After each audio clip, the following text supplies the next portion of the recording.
दोस्तों, आज हमारी देश की पार्लियामेंट में साल 2025-26 के लिए बजट रखा गया है। क्योंकि हमारा ये चैनल चैरिटेबल ट्रस्ट और इंस्टीट्यूशंस सेक्शन 8 कंपनीज की टैक्स एग्जम्पशंस को लेकर प्राइमरली समर्पित है, तो आज के इस वीडियो में हम डिस्कस करेंगे कि charitable trust, societies, institutions section 8 companies जो टैक्स एग्जम्पशन देती हैं under the income tax act, इनके लिए क्या क्या चेंजेस आए हैं।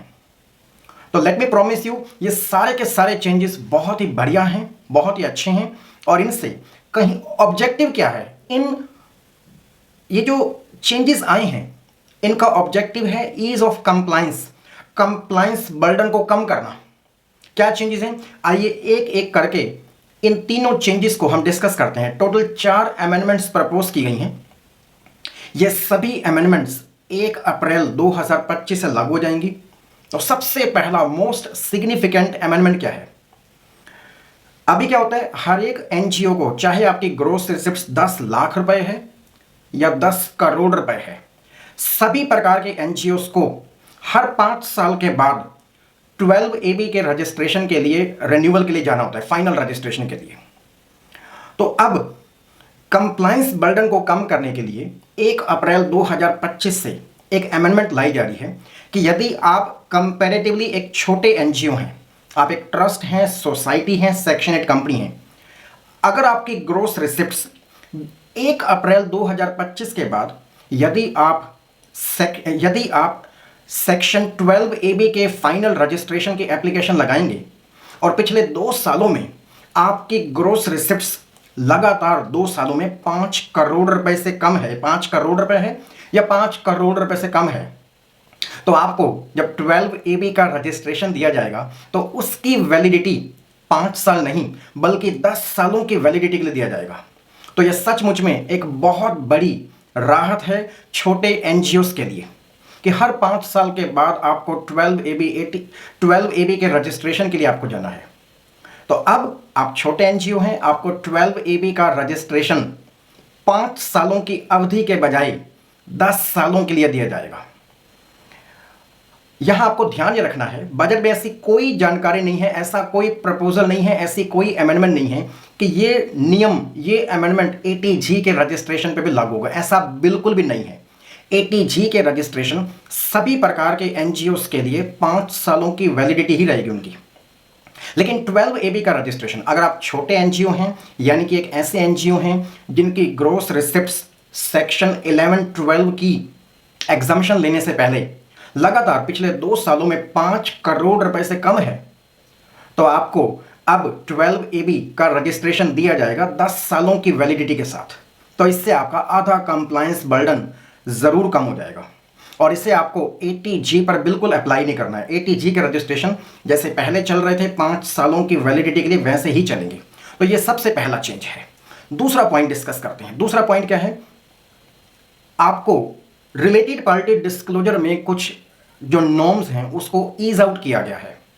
सबसे पहले आपको समझना होगा, किसी भी charitable trust, society, institution, section 8 company, इनको इनकम टैक्स एक्ट के अनुसार सेक्शन 11-12 की एग्जम्पशन मिलती है, जिसके अनुसार किसी भी चैरिटेबल ट्रस्ट, सोसाइटी पे कोई टैक्स नहीं लगता है, subject to certain terms and conditions. Section 13 में कुछ रिस्ट्रिक्शंस लगाई गई हैं कि आपको सेक्शन 11-12 का बेनिफिट तभी दिया जाएगा जब आप सेक्शन 13 में लिखी हुई टर्म्स एंड कंडीशंस को फॉलो करेंगे। सेक्शन 13 में एक कंडीशन ये भी लिखी है कि कोई भी ट्रस्ट, कोई भी चैरिटेबल इंस्टीट्यूशन जानबूझकर डायरेक्टली, इनडायरेक्टली अपने ही फाउंडर्स, ट्रस्टीज, सेटलर्स, अपनी रिलेटेड पार्टी को डायरेक्टली, इनडायरेक्टली बेनिफिट नहीं पहुंचा सकता। अगर आप पहुंचाएंगे तो आपका 12AB का रजिस्ट्रेशन आपका कैंसिल किया जा सकता है। तो रिलेटेड पार्टी के डिस्क्लोजर्स में थोड़ा सा नियमों में ढील दी गई है। क्या ढील दी गई है? रिलेटेड पार्टी कौन सी होती है? रिलेटेड पार्टी में ट्रस्ट के सेटलर, ट्रस्ट का फाउंडर, ट्रस्ट के ट्रस्टीज, ट्रस्ट का मैनेजर, और एक होता है कोई भी व्यक्ति जिसने ट्रस्ट को सिग्निफिकेंट डोनेशंस दी हैं, सिग्निफिकेंट डोनेशंस, सब्सटेंशियल डोनेशंस दी हैं। तो कोई भी व्यक्ति जिसने पूरे जीवन में आज तक अगर 50,000 रुपए की डोनेशंस दी हैं तो उसे सिग्निफिकेंट डोनर माना जाता है, सब्सटेंशियल डोनर माना जाता है। तो इस 50,000 रुपए की राशि को बढ़ाकर 1,00,000 रुपए कर दिया गया है। अब यहां पर दो थ्रेशहोल्ड लिमिट दी गई हैं कि समय के साथ साथ इस लिमिट को चेंज किया गया है। कभी सब्सटेंशियल डोनर उस व्यक्ति को कहा जाता था जिसने 5,000 रुपए का दान दिया होता था, फिर 5,000 रुपए को 25,000 किया गया, फिर 25,000 को 50,000 किया गया। जैसे जैसे महंगाई बढ़ती जा रही है, हम जीवन में आगे बढ़ते जा रहे हैं, अब समय आ गया है इस 50,000 रुपए की थ्रेशहोल्ड को बढ़ाकर 1,00,000 रुपए करने का। तो कोई भी व्यक्ति, ट्रस्ट की जिम्मेदारी क्या है, कोई भी सब्सटेंशियल डोनर जिसने ट्रस्ट को पिछले साल में 1,00,000 रुपए का दान दिया है या अब तक अपने पूरे जीवन में 10 लाख रुपए का दान दिया है, दो थ्रेशहोल्ड आपको ध्यान रखनी है। पिछले साल में ड्यूरिंग द फाइनेंशियल ईयर 1,00,000 रुपए का दान, या अपने पूरे जीवन काल में उस डोनर ने आपको, आपके एनजीओ को 10 लाख रुपए का दान दिया। इन दोनों में से जो भी कंडीशन पूरी होती है, ऐसे व्यक्ति को सब्सटेंशियल डोनर माना जाएगा। तो आपने कहीं जाने अनजाने में डायरेक्टली इनडायरेक्टली इस सब्सटेंशियल डोनर को कोई बेनिफिट तो नहीं पहुंचाया है। अगर एक ट्रस्ट बनाया गया है अपने ही ट्रस्टीज को, मैनेजर्स को, फाउंडर्स को, अपने ही सब्सटेंशियल डोनर्स को डायरेक्टली इनडायरेक्टली बेनिफिट पहुंचाने के लिए, तो आपको सेक्शन 11-12 की एग्जाम्पशन नहीं मिलती है। तो सब्सटेंशियल डोनर की परिभाषा में चेंज कर दिया गया है। अभी तक क्या था, जो ये सब्सटेंशियल डोनर है, कई बार ऐसा होता है डोनर बहुत स्मार्ट होता है, एनजीओ भी बहुत स्मार्ट होते हैं, तो रिलेटेड पार्टी की डिस्क्लोजर और रिपोर्टिंग रिक्वायरमेंट में ढील दी गई है। अभी तक क्या होता था, मान लीजिए ए नाम के व्यक्ति ने आपको 50,000 रुपए का दान दिया है, तो ए कहता था आप मुझे बेनिफिट मत दीजिए, मैं एक पार्टनरशिप फर्म में पार्टनर हूं, या मेरी एक कंपनी है, मैं एक कंपनी में डायरेक्टर हूं, उस कंपनी में मेरी 50% हिस्सेदारी है, तो मुझे सीधे सीधे बेनिफिट मत दीजिए, बल्कि उस पार्टनरशिप फर्म को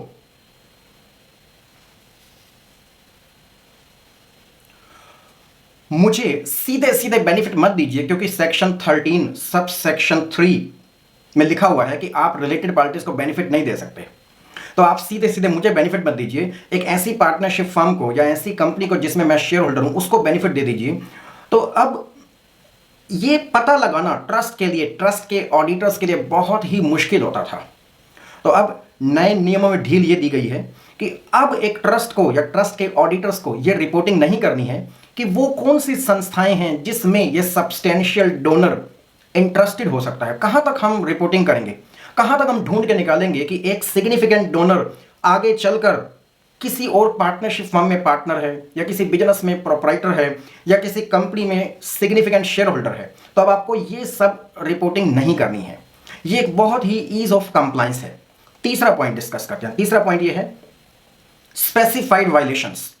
what are specified violations? Section 12AB sub section 4 के नीचे एक एक्सप्लेनेशन दी गई है कि अगर आप इस तरह के कार्य अपने ट्रस्ट में कर रहे हैं, फॉर एग्जांपल आप ट्रस्ट के ऑब्जेक्टिव के अगेंस्ट अपनी इनकम को अप्लाई कर रहे हैं। एक आखिरी क्लॉज है, जब आपने 12AB का रजिस्ट्रेशन अप्लाई किया है फॉर्म नंबर 10AB पर या फॉर्म नंबर 10A पर, अगर उसमें आपने गलत जानकारियां दी हैं, मिस इन्फॉर्मेशन दी है, अभी क्या होता है, इवन एक छोटे से छोटे डिफॉल्ट के कारण भी आपके 12AB के रजिस्ट्रेशन को रिजेक्ट किया जा सकता है। जब किसी संस्था का 12AB का रजिस्ट्रेशन रिजेक्ट होता है तो इसका कॉन्सिक्वेंस यह है कि आप पर इमीडिएटली एग्जिट टैक्स के प्रोविजन लगा दिए जाते हैं।